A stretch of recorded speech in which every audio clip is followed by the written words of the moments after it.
Okay, now Lord Krishna summarized and elaborated about Karma Yoga in third chapter. Now, chapter 4, Lord Krishna tells about the platform of transcendental knowledge. That this transcendental knowledge or science of God, science of Bhagavad Gita, was first spoken by Krishna to Vivaswan. Vivaswan is the name of the present sun god. So Vivaswan instructed it to his descendants, and his descendants taught the same to the humanity. This is called the disciplic succession. In this disciplic succession, the science of Bhagavad Gita was transmitted, but somewhere this got lost, because of which now Lord Krishna is starting again the mm, through the medium of Arjuna, is again spreading this knowledge to whole humanity. But millions of years before, Krishna has spoken the science of God to Vivaswan, who is the sun god, present sun god. So now Arjuna has a question that Arjuna and Krishna are of equal age. I mean, not equal age, but they are living in the contemporary era. How come Krishna, how could have Krishna spoken this knowledge to sun god, who is many millions of years of born millions of years before? So Krishna now tells about himself, that is, he starts to deliver bhakti yoga. Krishna tells about himself that he is supreme God. He is not like mere human being taken birth as an ordinary human being, but he has got a transcendental body, unlike common people. He does not take his birth like a common man or woman. So Krishna's body is eternal, and he is the oldest person. So Krishna here in this chapter 4 gives a glimpse of bhakti yoga. Then Krishna tells one who knows, one who can understand in truth about the transcendental nature of Krishna will be able to escape the cycle of birth and death, and he can go and approach the eternal kingdom, that is spiritual kingdom of Lord. So Krishna further in this chapter 4, he elaborates a system called as Varnasram. Varnasram means four Varnas and four Ashram. Four Varnas are divisions of social life, that is Brahman. Brahman means intelligent class, Kshatriya means administrative class, and Vaishya means mercantile class, and Sudra means worker class. So they are all, I mean, not to confuse with present day caste system, but these varnas are designed according to the work or activity and the guna and karma. And ashram, four ashrams are there because of the division of spiritual life, that is brahmacharya, and then grahastha, then vanaprastha, then sannyas. These are the divisions of spiritual life in which one can engage in spiritual matter.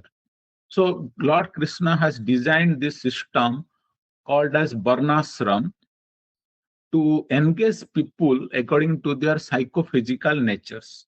So when the results of work are sacrificed for the supreme, people people gradually rise to the platform of transcendental knowledge. So here again, Lord Krishna tells about the concept of sacrifice. So sacrificing the results in a devotional mood or working for supreme, so can help people get transcendental knowledge. And but those faithless people or ignorant people who doubt this knowledge or these instructions, they can never become happy, neither they can attain God consciousness. So this is the main summary of the chapter 4. So here also Krishna tells, because he is telling, he told once before to the sun god Vivaswan, and now again he's telling this to Arjuna because Arjuna is Krishna's devotee and friend. So therefore, another disciplic succession is starting from Arjuna, and this Bhagavad Gita knowledge is available to us even now, which Krishna spoke 5,000 years back.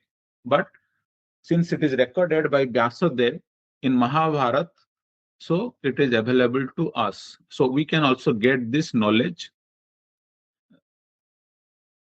So Krishna here also tells a famous sloka that whenever there is a decline of religion or dharma, so Lord Krishna appears every time, every yuga. So, and whoever understands the divine nature of his birth and activities, then he can get elevated to the eternal kingdom of God or eternal abode. So this is the purifying power of knowledge, the transcendental knowledge, which frees this transcendental knowledge frees a human being from the binding forces of desire, fear, and anger, and infuses in that human being attraction for the Lord. So,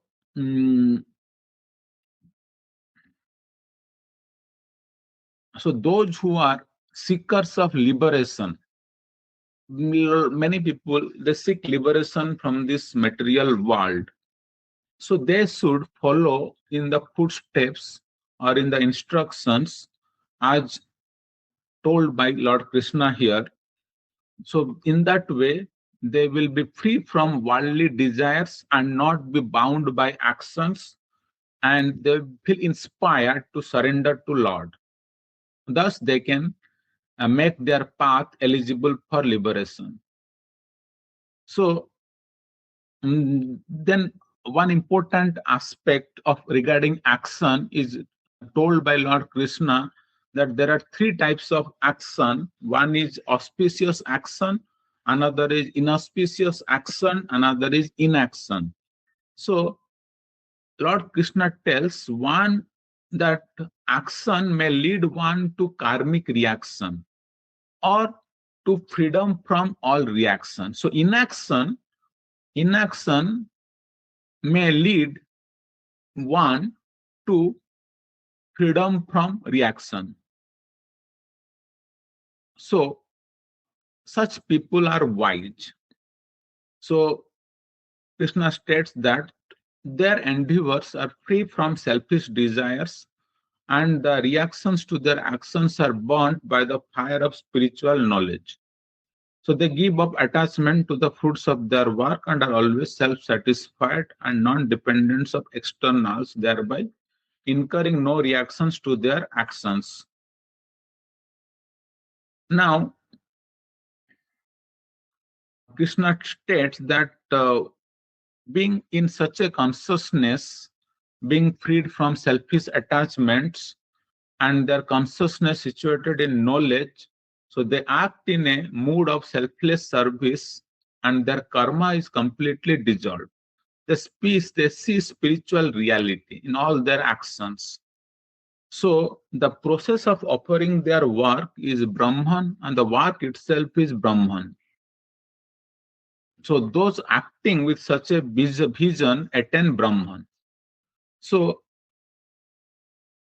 then there are different, as we have told, there are different types of sacrifices mentioned by Lord Krishna, that some offer their senses in the fire of self-restraint, and some give up their sensory enjoyment, some offer particular sense objects in the fire of the senses, some regulate their enjoyment, and some engage in the study of scriptures, some do austerities, offer wealth, or do some meditation.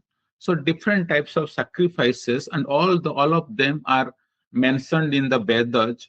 And some they regulate their diet, some offer breath, do pranayam and offer their breath into itself. In this way, there are a lot of sacrifices mentioned, variety of sacrifices are approved as bona fide by the Vedas. So, but Krishna highlights the importance of knowledge. That sacrifice performed with knowledge is better than sacrifice of worldly things, because all sacrifices culminate in the manifestation of knowledge within the sacrificer. So, so Krishna tells one very important point in this chapter about the potency of wisdom imparted by a seer. That there are two types of spiritual people. One is seeker and another is seer. Seer is one who has realized the truth. So they can impart the wisdom to a seeker of knowledge. So one should approach a seer to get the transcendental knowledge. So, so this wisdom or this transcendental knowledge is like a boat that can take even the most sinful of sinners across the ocean of material existence. So it's like a powerful fire that can burn to ashes all of one's karmic reactions. So nothing in this world purifies as effectively as wisdom. And such wisdom manifests in time with the practice of yoga and enables one to rejoice in the self. Here, the practice of yoga does not mean just mere physical yoga, but here the practice of yoga means bhakti yoga, that is connecting with the Supreme Lord Krishna in selfless devotional service. So, there is then that those who can repose faith in this process will gain wisdom, provided they complement it with dedication to attain it and regulation of their senses on gaining wisdom. But Krishna also states that the doubters will find happiness neither in this world nor any other. So urging Arjuna to bring wisdom into action, Krishna assures him that if he works selflessly, cutting his doubts with wisdom, being established in his spiritual identity, he will stay free even while acting.